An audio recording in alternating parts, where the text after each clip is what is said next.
That down. Let's move on to this, shall we? Last week on the show, we had a question come in that basically said, hey, true or false? I think it was. One of our viewers asked, Sinners will take less than a 50% drop on the second weekend. To which I said, false. I think it'll be very close. It'll have a very good, I was guessing 53% drop, which is very good. And I thought, but I think under 50% is a little tough. So I'm going to say 53. Well, I was wrong, as the movie Sinners ended up taking a 6.3% drop. Let me say that again. A 6.3% drop, which smashes any box office record for a wide release horror film in its second week. Never happened before. I think Get Out used to hold that record, and it was like 15%, which is, I'll be honest with you, I never thought that would be beat. Now listen, second weekends can go up, but most of the time, most of the time, that's because a movie gets released in a limited release and the following week then goes wider, and that's why. But traditionally speaking, you're in good shape if you take a 50 to 60% drop. And you're popping bottles if you have a less than 50% drop. A 6% drop. This movie made $45 million opening weekend. It basically made $45 million again on its second weekend. And I had my buddy, you guys know him, you've seen him on the show a couple of times, my friend Soul. He texts me the other day and says, hey, Campea, like movie ticketing buying question. Is it normal that I have to book 2 weeks in advance to try to see a movie in IMAX? Because like the IMAX screenings of this thing are like sold out. They're selling tickets on eBay. No, they're not. Are they? Now, again, for a movie that made $45 million, that means there's a lot of empty seats. But just a lot of people are opting to go try to see it in IMAX, which they shot a bit of the film in IMAX. This is insane. Now, look, I don't want to paint a picture here like this is one of the biggest box office, dominant performances of all time. It's not. The reality is it's made about $160 million so far, right? This isn't like, some superhero movie that's made $400 million in its first 2 weeks. But again, emphasizing this, for a mid-budget horror film, this is unexplored territory. And this thing has been doing so well. So Rob, let me go to you. Number one, how big of a deal is this like 6% drop? But second, what's the staying power of this movie where most movies take a standard 50 to 6% drop? This thing is like, hasn't lost a step. How do you see this? Well, first of all, I think what this movie is doing is giving audiences something that they crave, which is a unique experience in the movie theater. I mean, there's so much going on in this film. First of all, from the way it was crafted to having Michael B. Jordan playing two roles to Ludwig Göransson's amazing. I mean, the music in this film so fantastic. It's unbelievable. Side note, Anne has had the soundtrack of this movie just on play repeat all week. Oh. Every time I get into a car, it's the music from the movie. And it has a horror component. And it's funny because I keep seeing people online, people have been talking to me about, well, Rob, it's not that good. It's not the best vampire movie I've ever seen. I'm like, but it's not a vampire movie. Vampires are just one component of it.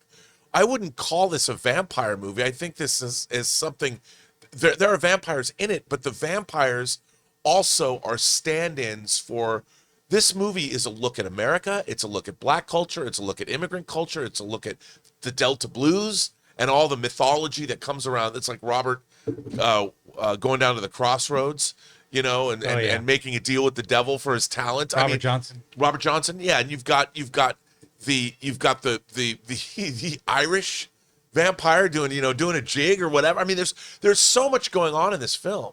John, this made me go down a rabbit hole to find out, were there really Chinese immigrants in Mississippi in 32? And there were indeed. And there was whole laws about them which made the Black community and the Chinese community have a kinship, because there were Jim Crow laws and then there were laws against Chinese immigrants in the late 1800s. I mean, Ryan Coogler's put so much into this movie. I think when people go see it, they feel they've really seen something. Look, I want authorship. When I see a movie, I want to know that there was authorship behind it. And Ryan Coogler wrote and directed this film. Is it a little heavy-handed in parts? Sure. But you know what? when I walked out of that movie, I've seen it 3 times now. When I walked out of it, every single time, I'm like, I feel that I had it. Like you always talk about movies being experiential events. Yeah. This is an experiential 100%. event in the theater. And it has so much to say, especially coming out when it's coming out now. When there's so many questions you come out of that theater with and you contemplate things. And it's what movies are all about, man. It used to be, when we were growing up and we were living through the 80s, you'd see all these great genre movies and you'd walk out going, I wonder what my next experience is going to be like, because we'd never had these experiences before. Even if you didn't like a movie, you'd come out and go, wow. Like when I saw Blade Runner for the first time, I didn't love it, but it was an experience. I saw it in a 70 millimeter with the new bass system they put in the theater. I'm like, oh my God, I don't know if I like this movie, but wow, I'd never seen that before. And I think people are craving that. And that's what Sinners is providing. Chris, I mean, listen, these are numbers I've never even comprehended before, especially for the genre, right? This is absolutely crazy. Now, it should be noted, get your IMAX screenings in quick because Thunderbolts is coming and they're going to be taking over the IMAX screens. But still, how significant is this number? Like this 6% drop. This is ridiculous. Oh, it's huge. And then what is it about this movie that just has everybody just going to it again and again? I mean, it is a massively big deal. It is such a wonderful thing for this film. And, there's this great quote of the best revenge is living well. And I love to see this coming off of that Variety article talking about, we'll see if this movie will be profitable. This is great for them. I love that. This movie, I think what people are so drawn to it is it doesn't feel like a genre film, right? It doesn't feel like it's a horror movie because it encapsulates so much. Like Rob was just talking about, there's so much jam-packed into this film. And as somebody who does not enjoy the horror genre, typically, this movie is so good. I can't wait to go see this again. I want to catch it in IMAX before Thunderbolts gets in there because I didn't see it in IMAX the first time. I think this this is such a great thing. And I think the reason why so many people also like it is because Ryan Coogler exercised such freedom in this film. Everything else he's done has all been IP based before that he's had to adapt or kind of reinvent. And this was him doing his own thing. And one, as a movie going audience, isn't it so cool when we get fresh IP and when people actually come out to see that fresh IP? We're always talking about how we want new original stories and then people don't show up. The fact that people showed up to this speaks volumes about how high the quality is. It also just makes me so thrilled to see what else he has in store. Because if this is what he gets to do when he's not tethered to anything, boy, the sky is the limit. I mean, his films are going to be so exciting. And this was just such a thrill to watch. I love this. I think one of the things that Sinners does is it cements, at least to me, it cements that Ryan Coogler's name has to be put into the conversation with Denis Villeneuve, Christopher Nolan, as the directors today that whatever they do, you got to go see. Yep. And there's not many directors right now that I think are in that category. But I mean, look, you look at his filmography. Again, I think his worst movie is Black Panther 2, but that movie was made under ridiculously, horrible and terrible circumstances. But it's still a full meal. But I mean, again, that movie was made under the most ridiculous and horrible of situations. I don't know that anybody could have even pulled it off. That being said, you look at his filmography. The first Creed is so good. Fruitvale Station, Black Panther, and now he's got this. And he's doing something that even some great directors, like a Quentin Tarantino, haven't been able to do. Quentin Tarantino, who I love and is amazing, but every one of his movies is a definitively Quentin Tarantino movie. They all kind of have that same flavor. Whereas already Ryan Coogler is showing, I can do it all, man. I can do it all.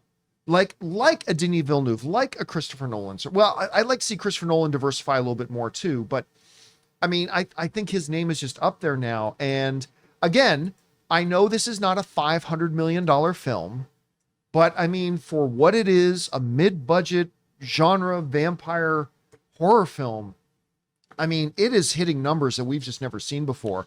Anyway, guys, question is for you. What do you think about this? We just saw something, honestly, we may never see again. A 6% drop from week 1 to week 2 without it becoming a wider release for a horror film?